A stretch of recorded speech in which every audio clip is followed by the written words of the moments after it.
to another episode of the Threefold Collective podcast. My name is Jay Cruz. And I'm Julie Cruz. And we've been away again from the last one, away again. And we're trying to get more consistent every Friday. Yeah, sorry.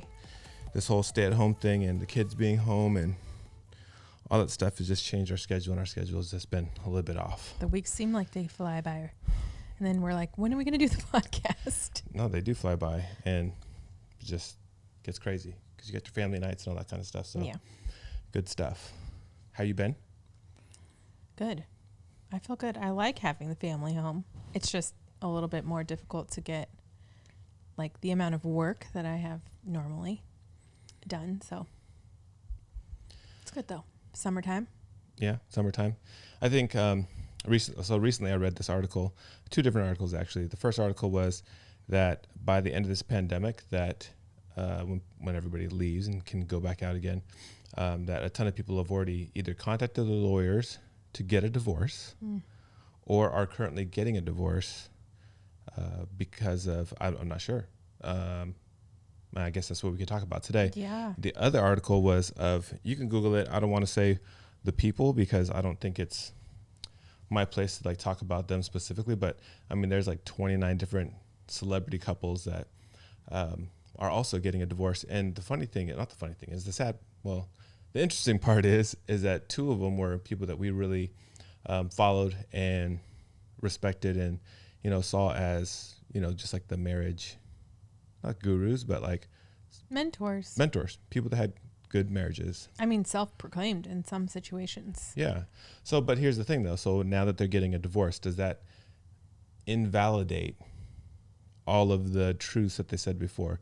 Does it say that, oh, well, because you're not successful in that way, I can throw out your book. I can throw out your couples therapy sessions. Mm-hmm. What do you think that means? Well, I mean, if you go on Instagram at all, you'll see it all. I mean, it's all over the place. Yeah. And I think, gosh, why is that happening? And I honestly believe that the majority of Americans are not used to spending this much time with their spouse at home. And they're used to going out and working. They're used to doing all of that stuff. And so they don't see their spouse very often. It's basically they come home at dinner time, and so they're spending a lot of time and getting on each other's nerves because they're not used to spending as much time with each other. And I mean, it's all speculation. I have no idea. And we don't know the inner workings of relationships. And I believe that probably there were more things that they were working on together than they probably let on or having, had trouble with before they let on. So for us as like the viewers, it seems so sudden. Yeah, because there's probably, years and months and years in the making, and then all of a sudden, just the close quarters. Mm-hmm. That's why I think it really is. If you're going to be on social media or like, talking about yourself a lot, that's why I feel it's so important to be transparent and honest. Especially if you are struggling with something, because then, there won't be people won't be blindsided if you're, say I'm going to get a divorce. If you would just be like, we've been struggling for months and years, and here's what we've tried, and here's what we haven't, and Well, even in the times of struggling, shouldn't there already be some sort of conversation where they're like, hey, like, a guy talked to one of his guy friends, girl talked to one of her girlfriends, or a pastor or whoever, and say like, hey, here's the things that I'm dealing with right now. We're not on a bad path yet, but here's where I feel like it's going. Like, what do you suggest? Before it gets to the, hey, we're separating. Like, that's not telling somebody that you're separating isn't the first conversation you should have with somebody outside of your marriage.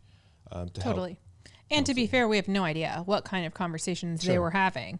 I mean, they could have been having those conversations outside of social media. And you know what? You don't need to be airing every single thing on social media. So I think as viewers, because you're so invested to the people that we're speaking of right now, because you kind of feel like you're invested in their life and what they've said because you've watched them. Yeah. And they've, portrayed their life in that manner because that's their job too. I think that's where it kind of gets it's hard because in some cases you've invested your own money in marriage classes for people, you know, and then it is a little bit blindsiding, I think, to some people. I think that what usually happens is you might get like annoyed with that person, and then you at least can go to work and you can think about it, and you can leave. And then maybe like there's all kinds of pressures right now. So there's some people that can't go to their normal job, and they lost their job. So now that amplified. Yeah. Now you're in financial struggles. Yeah. Not just whatever relational struggles you had. Now you're in financial struggles. So there's a lot of things, but here's the thing though. You know, when people post those, like, if you didn't like me at my blank, you don't deserve me at my, you know, whatever. Well, that is that moment now. That's that moment where, hey, if you don't love them then you don't deserve them in the good times. Like, so there's there's just so many variables right now where, like, if you went to work, at least you got some time to get away and think about it, and then you could come back. But if you never get that little just moment of separation to where you can think apart from them, because like, especially if you're in a small home, and you try to go, and you have a lot of kids or something, and you try to just get some time by yourself to like clear your head, but you get none of that because you're it's just constant. They're right there, no matter where you go. Yeah. How do you think we've held up? I mean, I think if I'm being honest, we've fought more than we have ever. I mean, we're not immune to the struggles that have happened from the quarantine. And it was funny because we were talking about it and I thought, you know, well, there's not really much difference for us because you were home before all this. So I'm not sure that we can blame it on quarantine. But I was always home because I was, for the past, 9 years, I've worked 4 miles from the house at the most. Yeah. So we have seen probably more of each other than a lot of other people. Yeah. But the funny thing is you think about it, when someone first gets together, they can't wait to spend every waking moment with that person. At what point does it stop to be like, okay, I'm kind of like annoyed with that person. Like, why does that stop? Because maybe there's been moments like that I've had with you, but not like extended months, and like, it'll be like a day. Yeah. And the next day I'm like, oh man, I miss Julie, or whatever it is. Well, and I think for us, it's a little bit different because I feel like we probably were on the brink of divorce at one point in our marriage and have worked really hard to get out of that. No, we weren't. You don't think so? No, because we didn't like. Here's the difference. In the very beginning, we got married, and then we said, we are going to break the chain of our parents getting a divorce. So that was never been in a conversation of ours.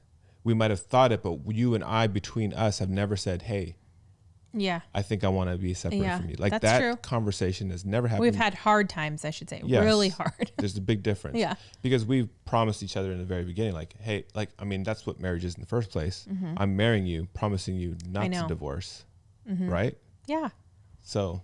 And I think we've worked hard at that, trying to get through it. And it doesn't mean that we're perfect. We've had arguments and disagreements during this quarantine time. And we've had one. Yeah, one. And it has zero to do with I don't even really anything. Yeah, remember much now. I could be honest and tell you why, but then it's going to be my perspective, and your perspective will be completely different. My perspective is, I told you no to something. That's my perspective. And then that's it. You don't need any more detail. It's whenever I tell you no, we get in a fight. Okay. That's what I feel like. But then the same thing goes for me. If you tell me no, then we get into some sort of fight. So like, that's pretty much what it is.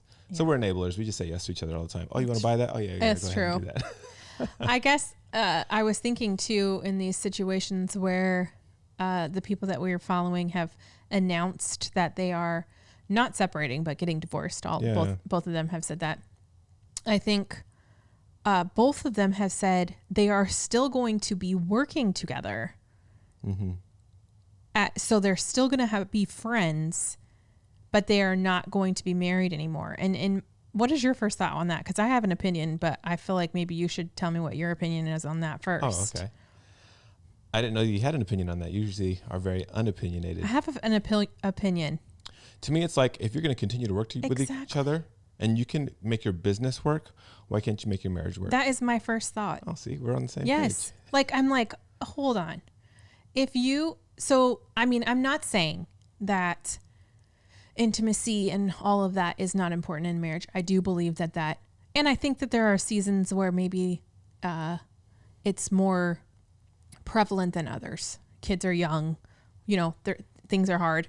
You're quarantined in your house, whatever it is. So, but I'm thinking if you can still run a business together and see each other every single day, and you act like that's going to be fine, then why are you not married still?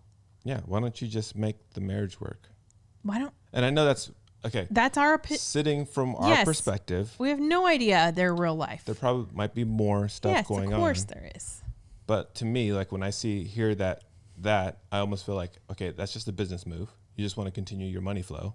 Oh yeah. But I didn't think isn't about that. it more important? Like, isn't the sanctity of your marriage more important to you than that money? Because that's the whole point, for richer or for poor. Like that's why that's in the vows. And maybe some people choose not to say those in their vows. Yeah. That's just, I guess the statement that I still am kind of perplexed by was, they said, our marriage has run its course. Yeah. And I'm like, really? Yeah. Marriage run its course. Now, and I'm not saying to death do us part. Then it's ran its course. I know. And I'm not saying that there's not valid reasons to have separation or like, I don't know. I can't even try and speculate that I know what's going on in that relationship, but I'm like, what? It ran its course. When, I don't know. I guess that to me is just like, I don't get it. Yeah. And I don't want to be, so there's a verse in the Bible. It says, pride comes before a fall. Right. Right. Mm-hmm. And I don't want us to sit here and say, oh, well, blah, blah, blah. Oh, totally. Here's the thing about that verse though. People think about it as in like, I always think of it like when you watch a movie and you watch a sports team and they're like, oh, we're the best and no one's ever going to beat us. Yeah. And then all of a sudden in that movie they lose. Yeah.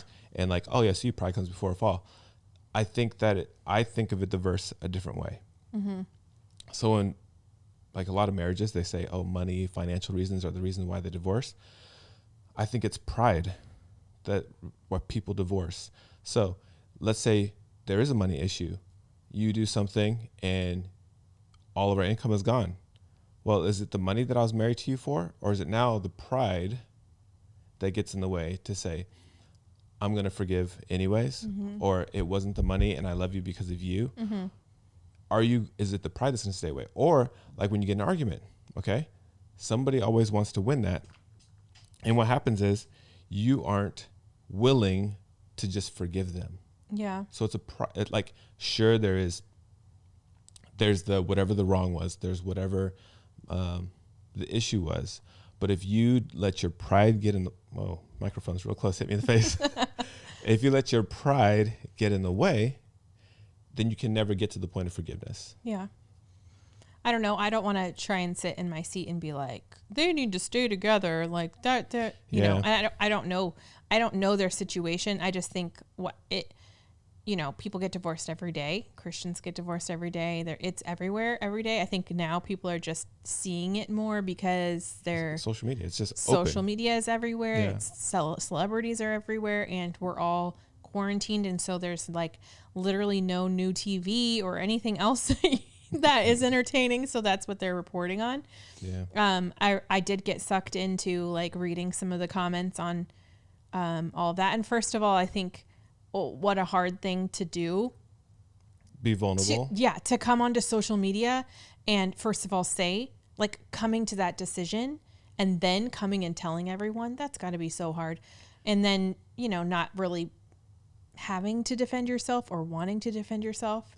It's hard. Well, the thing about that is if you make your marriage so public, we're talking about ours openly. Yeah. Right?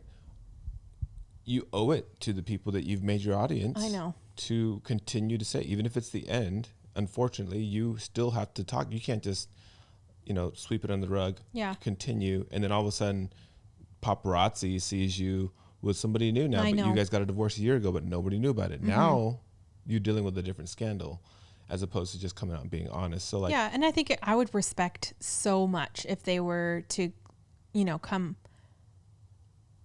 come up and I'm like, should we say who these people are? You're saying no. No. like I would respect People, it if they were like doing a podcast. Now, I don't know if it's like some sort of toxic environment. I don't know.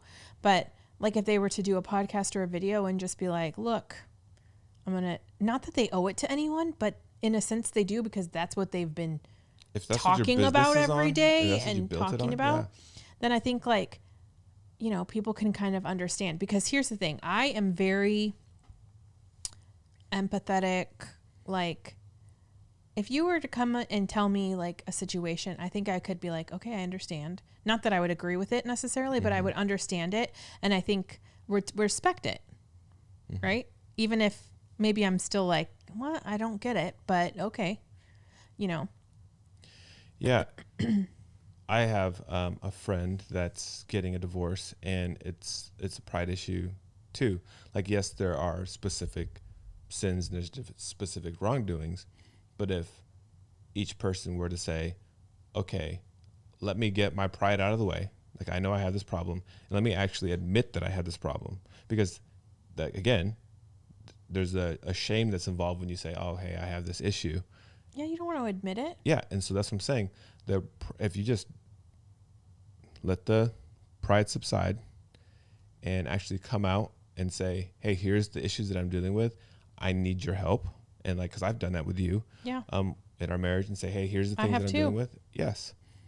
And if you never said it to me, it would still be hidden today. And that's hard to do. I never said it to you, but that's the thing. You build that trust with the person. Yeah. That's what a relationship is all about, is to build that trust. I saw it was a picture, and it said, if your picture of God is a God that is going to punish you because you did something wrong, instead of a God that has his arms wide open, like waiting to receive you, then you have a wrong view of who God is. And if our relationship, your and I relationship, is built in a way that I feel like if I tell you, I'm going to be punished, rather than like welcoming, like, oh man, I didn't realize you're dealing with that, let me help you.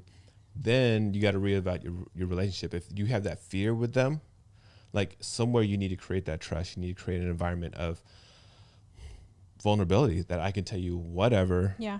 And it's hard too. And on the other side, like, it's hard for you the to receiver. be, yes, it's hard for both. Like, for you to actually admit it, it's hard, but it's also hard for the receiver to take in what you're saying.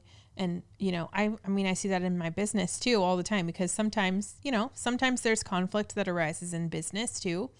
And, I've had to learn how to not react in a moment, like by whatever I'm thinking at that moment, but to actually listen to what the person is saying, take it in, take some time, and then respond when I'm like level-headed and not hot about it. Where'd you learn that from? Yeah, I know. You. And so, I mean, I'm not perfect at that, and I feel like that we're all works in progress about it, but yeah, I think it's a learning thing for everyone. And in marriage too, you can just say, I'm done. I mean, there's nothing that's saying you can't, you know. Except for your promise that you wouldn't. And your promise to God and your promise to everyone. The thing is that you have to go into it expecting some level of mistakes and not perfection. Yes. Like, for me, like the things that I've, in terms of your business, the things that you're dealing with like today, the only reason why I know is because I messed all those things up when I was running my businesses. Like, I handled people wrong, and I'm like, oh, okay, I'm not going to do that again. Yeah. Or I reacted in a certain way. I remember this one time we were having a meeting. All the guys were talking, and you know, there's always that group of complainers that like want to complain about something, and then there's the positive people that aren't outspoken, but it's the people that are just complainers that are outspoken. They want to just say like the most outlandish, like nonsensical things. Well, one of them said something, and I said, so what do you think about that? And they gave the answer, which was the correct answer, and I said, okay, and I left the room. Like, meeting's over. Like, okay, you answered your question, I'm done, right? And one of the other guys was like, don't listen to him, he's an idiot. And I heard it, like, you know, walking out, and I came back, and like my face, that room, I've never cleared a room faster without saying something ever in my life. But like, man, here's the thing. This is one of the moments where I didn't make the mistake. I was like, oh, I want to do this. This is what I want to do. I got on the phone with our HR, and HR said, hey, like, what kind of leader do you want to be seen as? Do you want to be seen as a tyrant, or do you want to be as someone that is merciful and gracious and that can teach, you know? Mm-hmm. And I was like, man, you're a good HR. Yeah. I really don't want to sit here and be a tyrant. I don't want to be someone that just, doesn't listen to their people. Yeah. And, I just talked to him and said, hey, I'm gonna let you go home for today. Well, I'm gonna allow you to go home and think about that. But like, hey, like that level of disrespect, should never go to anybody in any position that's, in a position of honor, but as well as like, hey, I recognize that I should be a little bit more mindful of the way that I respond to questions that are given to me, and created a little bit of relationship. Yeah. And later on, he became one of my biggest assets, or my biggest allies. Yeah. I mean, I see it too in my business, and when you have a team of a lot of people, 1,400 or whatever it is now, not everyone is going to agree with your style of leadership, or not everyone is going to agree with things. And it's hard. It's hard when someone says that they don't like something about you, because it's hard not to take that personal. And so that's what I mean, like for marriage, like it's hard if someone comes to you and says, I don't think you're doing well in this area. And I'm not sure if that's ever happened in that situation that we're talking about, but I know it's hard to hear that, and you have a choice of how you respond and how you react. And I don't always get it right. Yeah, I saw some of the methods or things that they were doing to try to mend the relationship, and it was like the love dare, and it was like the challenge. And the challenge was, I don't know what this thing is, and I'm probably giving away too much, but to have sex with your spouse 30 days straight, like no matter what happens, no matter what the day is, to do that, right? No matter what the day is. Well, within reason, like in 30 days, there's a 5 to 7 day period where you don't want to, do anything. But well, I mean, I don't know. Some people might. I don't know. Okay, we're not going down that path. But the thing is that the methods. So the love dare. The love dare is doing random acts of kindness and of love with expecting zero in return from the other person. And that's called laying down your pride. It's hard. And just giving to the other person. The other one of, the challenge or whatever it is, that is every day, at the end of the day, or wherever time you choose, whatever time you've predetermined that is going to happen, like you have to, whatever pride you have, whatever you're upset with them about, you got to put it down. Yeah. And it'll help. But unless that actually fixes things, and that 30 days continues on without like you guys talking about it, it just continues, then if you have to like force it after the 30 days, then nothing was fixed. Yeah. But if it's something that continues without there being said like, oh hey, this is what we should keep doing this, if you have to say that you need to keep doing it, then it wasn't fixed. Yeah. I think about some of the comments that I read, like, if you guys didn't make it, how am I ever going to have, a marriage that's going to make it? How's it ever going to work for me if it didn't work for you? And you were like the guru of it. So what is your response for that? Don't compare. Like, in appearance sake, you think that theirs is better because they only talked about like the good things. But I guarantee you that person that was saying that marriage is probably better than theirs.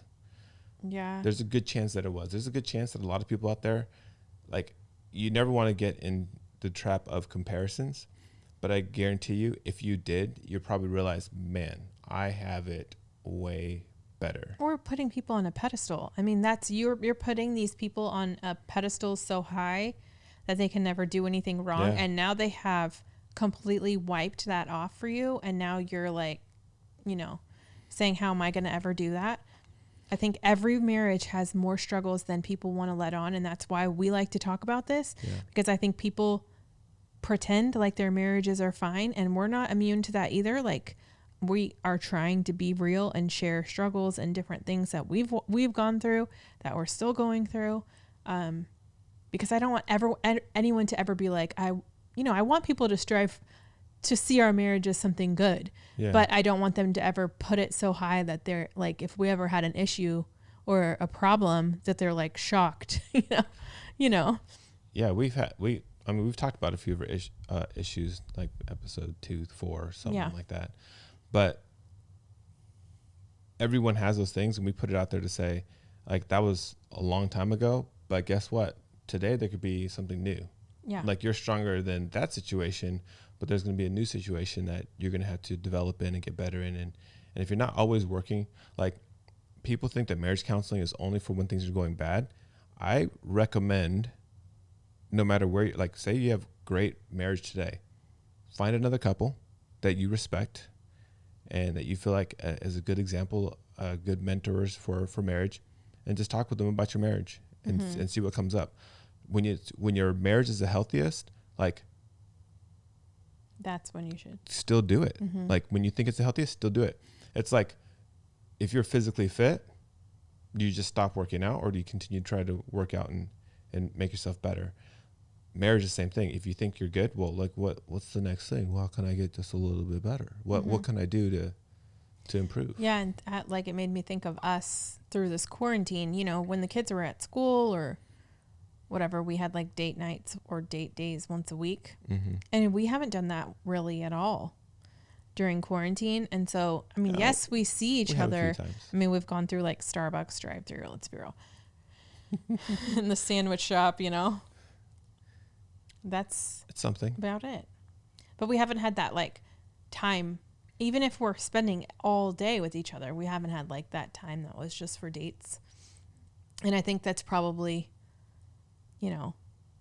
how some people are having a hard time right now in quarantine, because they see their spouse all the time, but they're not thinking of it as like, I'm going to date my spouse. They're just thinking like, I can't believe he didn't put the towel in the dirty clothes again, Yeah, that's the other thing. Like, if the thing that you're asking them to fix, or something that annoys you, or something that you want them to change, because you're right on top of each other for that long, you're not going to give them the opportunity to change. You're not going to give them the space, and there's going to be that thing, and then they do it. You're going to be mad because they did it. Because you're only doing it because I told you. Exactly. And then there's going to be something else, and there'll be something else. Oh, you left a cup out, or you, put the dish in the dishwasher backwards. Just doesn't matter. It could be the stupidest thing, and then it just sets you off. Yeah, because you didn't have time to just recenter yourself. It's true. I think we're going to. This is going to be a 2-part, because we're coming up on the whole half-hour mark. But let's take a small pause. We're going to end this one here. Oh, to be continued. Well, they'll be back to back, but got to press the record button again. Okay. 1 second. All right, and we're back. Part 2 of Divorces in Quarantine. Oh, that's the title, huh? I don't know. Sounds catchy. Not that we want that to be catchy. No. At all. You don't want to catch that, or COVID-19 or any of that stuff. But, okay, so what were we saying? Oh, something that Julie and I, well, not Julie and I started. So, like I said, I think we've talked about this before, but I'm always trying to improve. Yeah. Period. I'm always trying to make things better. And me, I try to be a better leader at all times. Like, every situation I'm in, it doesn't matter what, it doesn't matter if I'm the leader of whatever the situation is. I try to either help lead or lead better. And one of the things I've done here is, Julie and I used to do devotionals in the morning together, and it was good. Like, it was better than me just by myself. But I stepped it up a little bit and said, okay, well, why can't we just all do devotionals together as a family? At 7 a.m. 7 a.m. in the summertime. What's wrong with that? This is something the kids are going to remember. Yeah, I know they will. Hey, do you remember when Dad used to wake us up at 7 o'clock in the morning, and he used to talk about God for a little bit, and then he used to make us read for for 10 minutes on our own.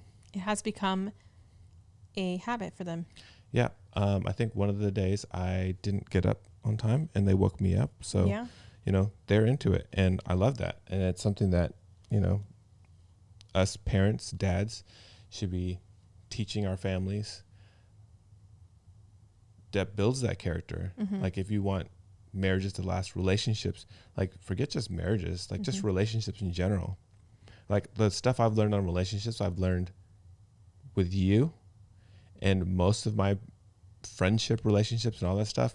Like I don't know where the heck all those went. Like I just, when you get married, you know, that eclipses everything else. But I like for us, we didn't even really have the conversation. You were just like, let's do this, which is cool because for,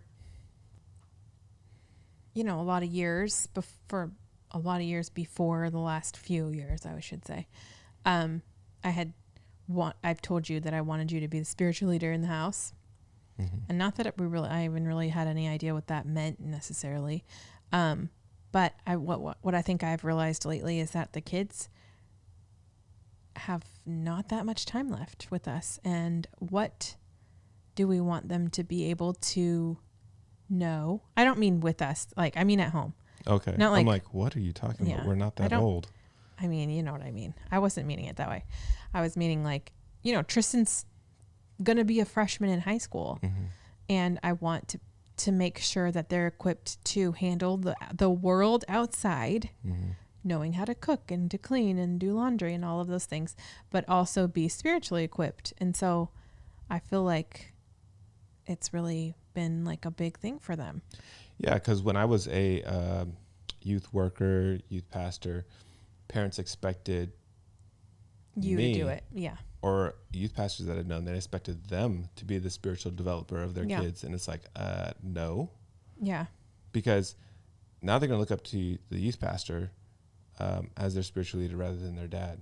And in the Bible, I mean, father should be father. Yeah. And they're learning things and they're asking questions, good questions. They're, you know, it's been a really good thing for me as a mom to be able to know and learning like how to read scripture and actually know what it's talking about and things. It's been cool.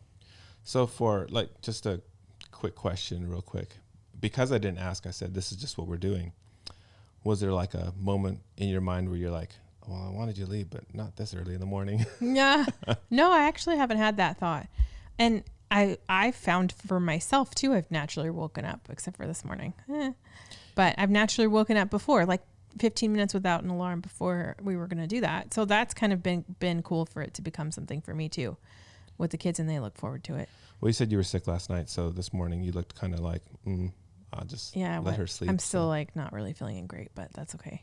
Yeah. That's another story. Not really, but it's a good thought. Good, nice try.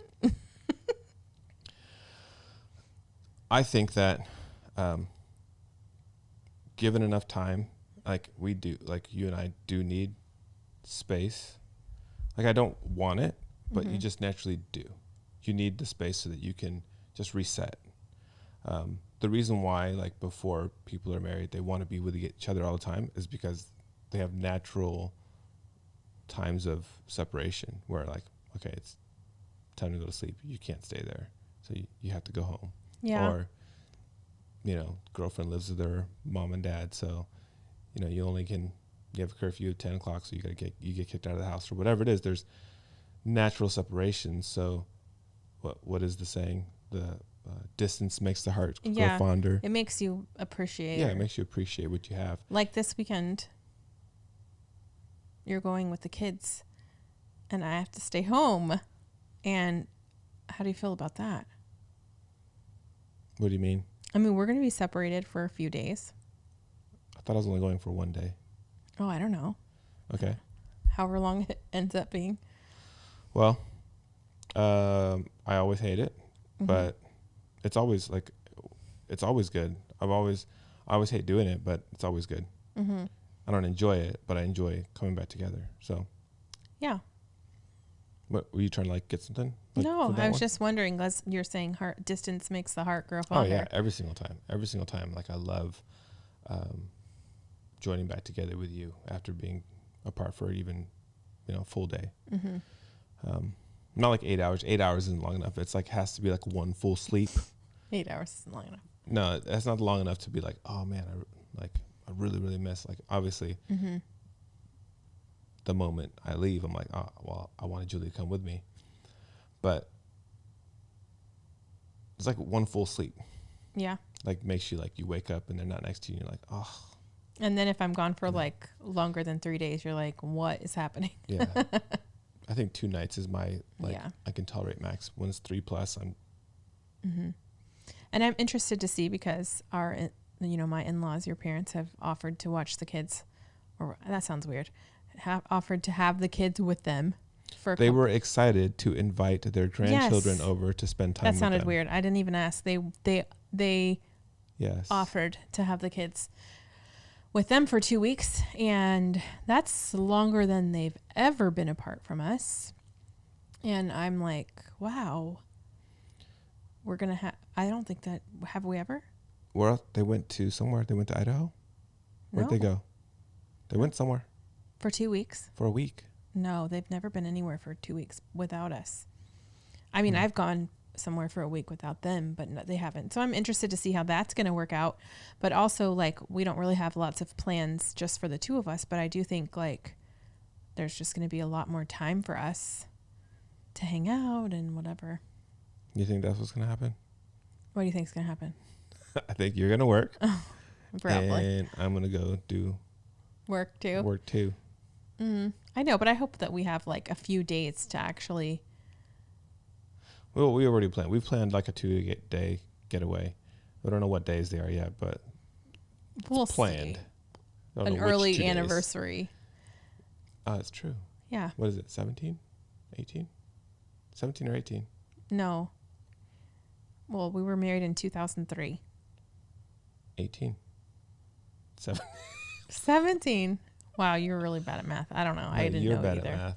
I am terrible at math. Didn't put it together. 17 years. So yeah, because now we will have the kids back by the time it is our actual anniversary. So we got to do something. Yeah. We probably should have planned, but it was very last minute. Yeah.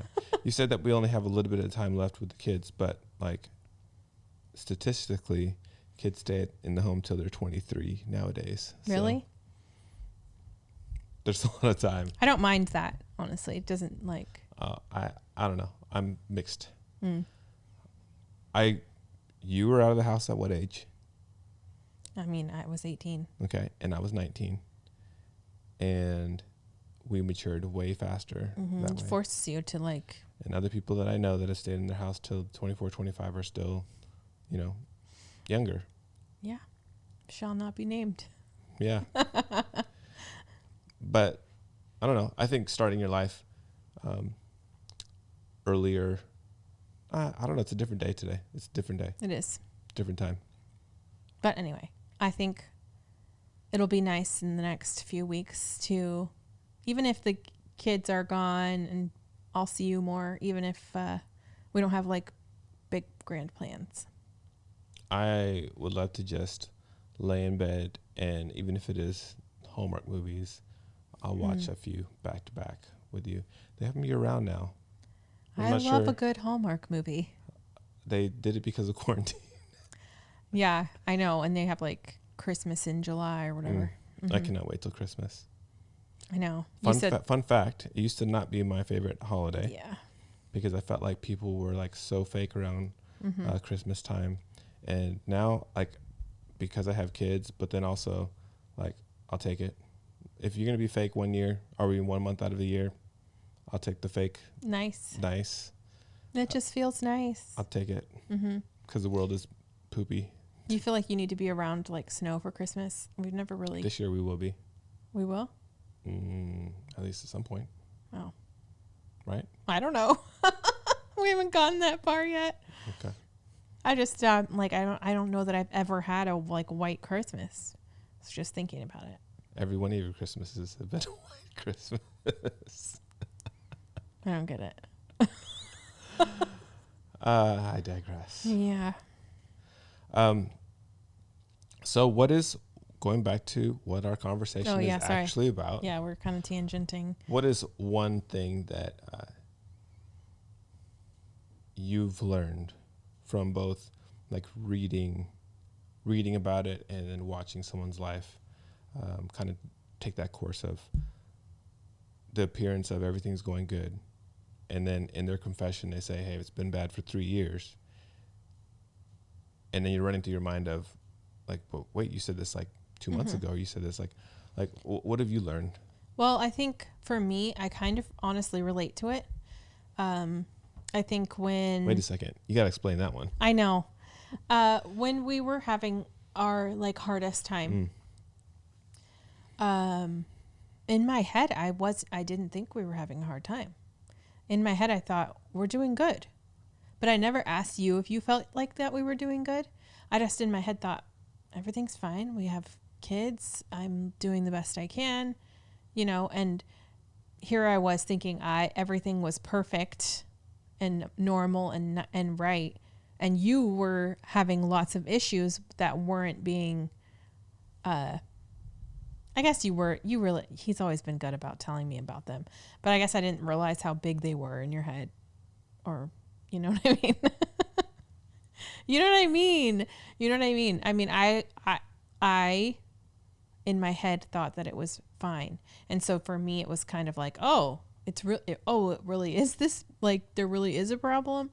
And so I think sometimes things can get really, you can feel blindsided until you actually take a really good look introspectively of like, what? I'm just here listening to what you're saying. I had to come to a realization that I had to take responsibility. Hello. Okay. I'm saying that. No. I'm not saying about that. What I'm saying is I'm sitting here listening to you telling me that I'm good at telling you what the issue is, but then you were blindsided by that. What I was telling you, you were good at telling me I was doing bad things sometimes, or like that I wasn't listening to you. No, hold on. Let me finish my thought, because you weren't listening to me. Oh, Lord. I was saying, you just said that I was good at articulating the things that I was dealing with, whatever it was, things that I had issues with or whatever it was.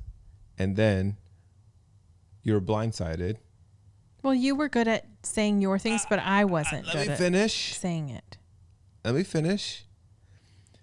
Then you're blindsided as if what I was saying I wasn't serious about, or I didn't really mean. Like, oh, you really meant that. Like that's how when you say that, that's how it sounds to me. Mm-hmm. Like if I say something and then you're blindsided. I think I mean it more like you would be able to tell me, because you're very good at articulating your words. You were good at telling me what you thought wasn't going well, but you were not being completely honest with me at that time too. So I shut down and I really wasn't saying anything. And so in my head, I was like, well, we're fine. Everything's fine. And so it all kind of like went to crap because I wasn't communicating what I was really feeling.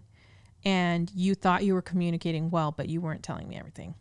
Do you think today you are communicating well with me? Today? Mm-hmm. Why are you looking way too long. Are you looking at me like that? I do. I feel like I talk to you all the time about things.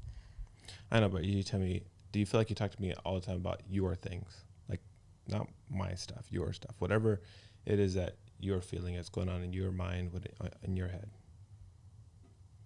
I don't know. I hadn't thought about it until right this second. Okay.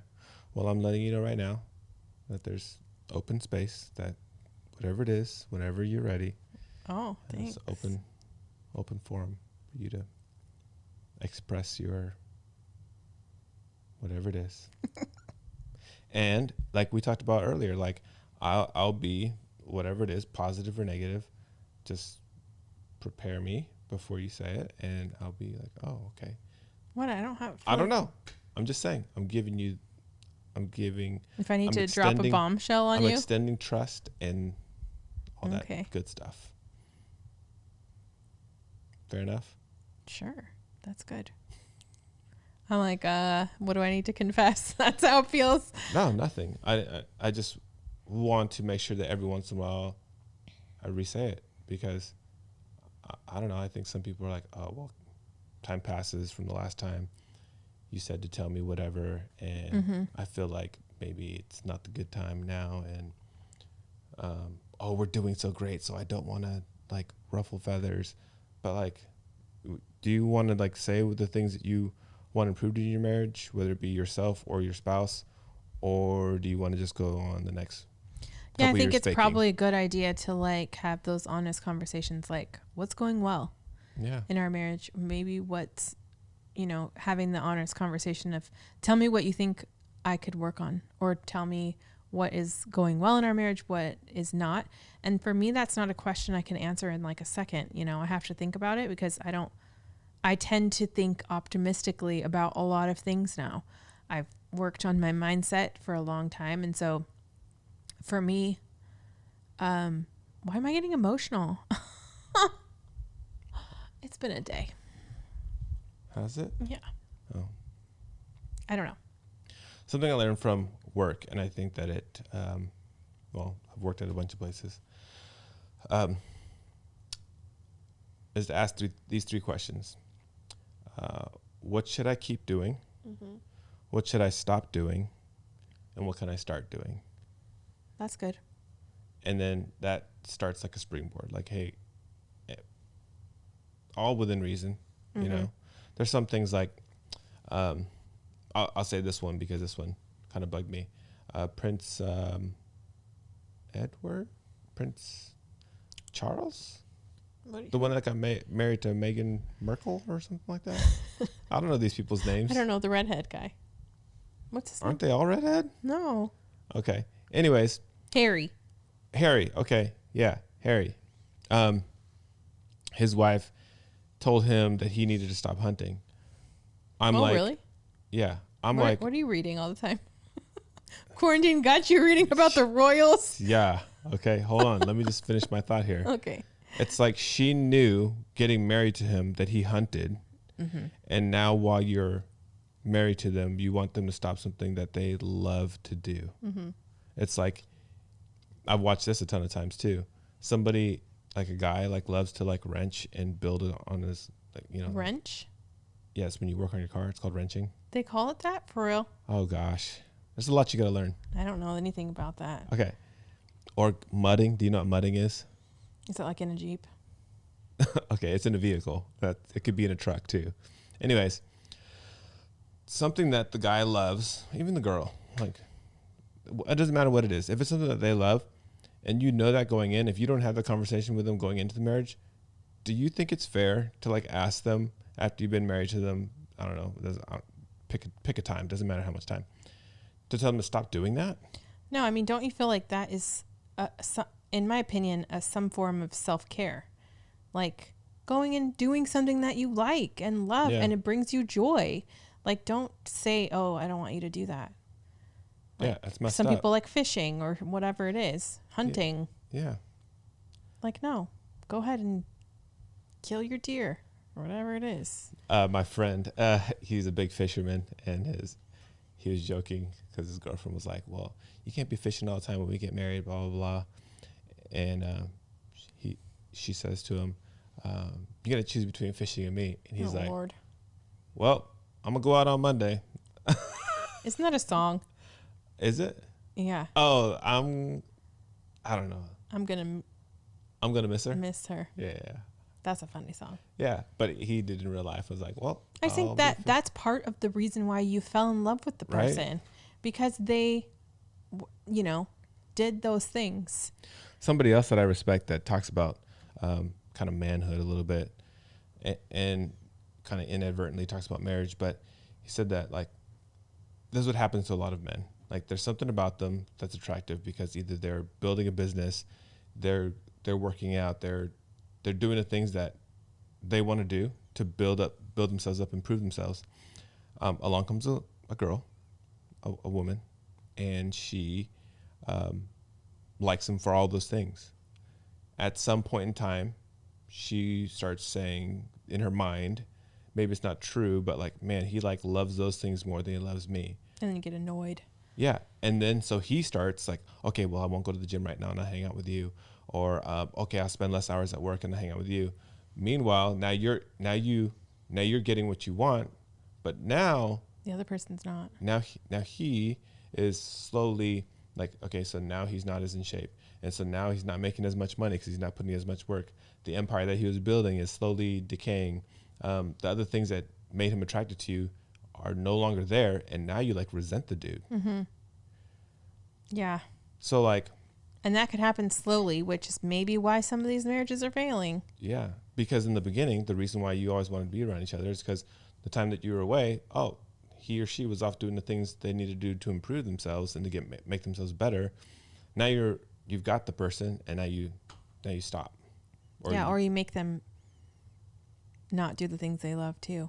Yeah. Like, I don't like that. Not that we don't really have those kind of things. Like, you're not like a hunter or go out with the boys. Yeah. I don't know.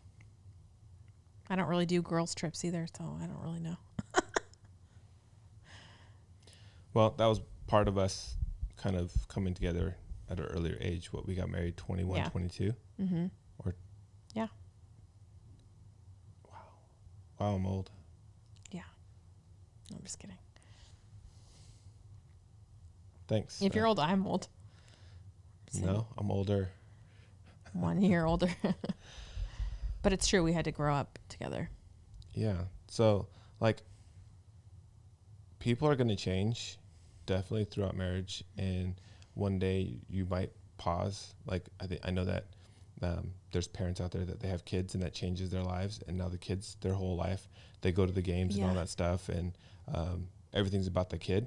The kid graduates, he leaves home, now she's going off to their career, and now you're left alone with your spouse, and like your life has become the child's gone, so now your marriage goes with the child. Now you have nothing left. And now you have nothing left between the two of you. Like, you always have to come back to whatever you do wrong to yourself or by yourself, or doesn't matter what it is. Whatever you do that's destructive, you're doing it to each other, regardless. You can't do something by yourself and for it not to affect the other person. Yeah, I think one thing that you hear a lot when marriages stop working or people want to get divorced is they say that we just grew apart, like that they, grew apart from each other. And I don't know. I think that you don't have to grow apart. Even if you're changing and evolving and growing, doesn't mean you have to grow away from each other. As long as you're including them inside of that growth, you could grow together. I think it's also like, if you grew in a different way and there's something about you that I didn't know about, like to me, I'm like, oh, well, let me know about the new thing that she's blossoming into. Let me figure that part. Like, you want to be a constant student of your spouse and learn, and also a coach, both a student and a coach to them. You want to know more about them, but then also you want to help build them up and help them be successful. I mean, that's just what we've been doing back and forth. Like, I help you build and you help me build, and I help you build back and forth, and our careers and our businesses and stuff that we've been involved in. Yeah. And I mean, we're going to keep praying for the people that we see getting in divorces, because I honestly, who knows? We don't know if they're already divorced or not.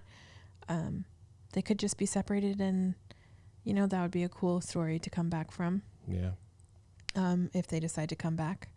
I think it is different when someone says we're divorcing or divorced, and then instead of saying we're separated, that's kind of more final. Yeah. But we could still pray for it. And I don't want to stand on the side of like judging them for the choices that they've made, because I don't want people judging me for the choices that I've made, or to think, like we were saying in the other episode, like that we're better than that, because I do think, like, there's always room for improvement, and I don't want it to be like, oh, I can't believe they got divorced. We'll never do that. I've learned the hard way about that, like never trying to say that. Yeah. Everybody is capable of whatever it is. It doesn't matter what it is. You're capable of all of it. Everyone. The thing is you got to just stay humble. stay centered in God for sure, and for that to be the foundation of why you're even together. Yeah. Because without that, like there's at sometimes where like we have zero in common except for that at some times in our lives. Mm-hmm. And then we come back and have something in common again, and then yeah. And hopefully we're in this time, like I hope that our kids look back on the time in quarantine, and instead of remembering the hard times, I'm hoping that they remember, oh, that was when we started quiet times in the morning with Dad. Or that's the time that we started working out as family, which is another thing that we're doing. And or that's the time that we remember Mom and Dad getting really close instead of, the opposite things. Like I want them to see the example of a thriving marriage, and not like I don't want them to remember, oh, they remember that day when Mom and Dad fought, or, whatever it is. I want to be leading them, and they're going to remember this time later, and maybe their kids will say, oh, you remember when that pandemic happened? Like, where were you at? And what did your family do? And I think we're living in times right now where people are going to remember. And unfortunately for those people who are ending marriages and things like that, that's probably what will define this pandemic year and what's happening right now. And I think it's bigger than just what's happening right now and what we think we can or can't handle. Yeah. I never thought about it that way. That when someone asks, what were you doing during that time? Yeah. That they'll remember those things. I'm hoping that that's what they do remember. And who knows, memory is spotty. Like when people ask me about 9/11 or like, what were you doing? That is something that people ask you. What were you doing? I was on my way in the car on my way to the internship in New Mexico. I was at a camp in Twin Peaks. Mm-hmm. It was a pastor's camp. And I got up, it was 6 o'clock in the morning, something like that. And I went into the dining hall, and I saw they had the news on. I was like, what in the world? I thought the world was ending. Yeah, I heard it on the radio. And then I was like, what? So you remember, where were you at the 89 quake? On the toilet. Oh, I think you told me that. Mm-hmm. I was making paper airplanes, and I threw it, and that's right when the earthquake happened. So but that goes to show you. Yeah, that you're going to remember in those moments. Yeah, like it's ingrained in your mind. You're right. And the kids, that year when I don't know how long it's gonna last. We have no idea.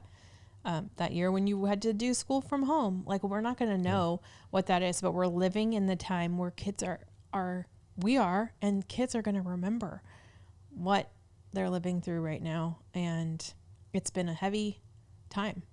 So that is the challenge for everyone out there is what do you want this time to be defined by? It's going to be a memorable milestone marker for everybody. Whether you want it to be or not. Yeah, we don't have a choice. Yeah. So let's make it something positive. So a time of building, a time of developing our family, marriage, children, whatever that is. Mm-hmm. So that is all the time we have for today, or for the second part of this episode. Mm-hmm. Thank you for joining us, and we will see you in the next episode. Bye. See ya.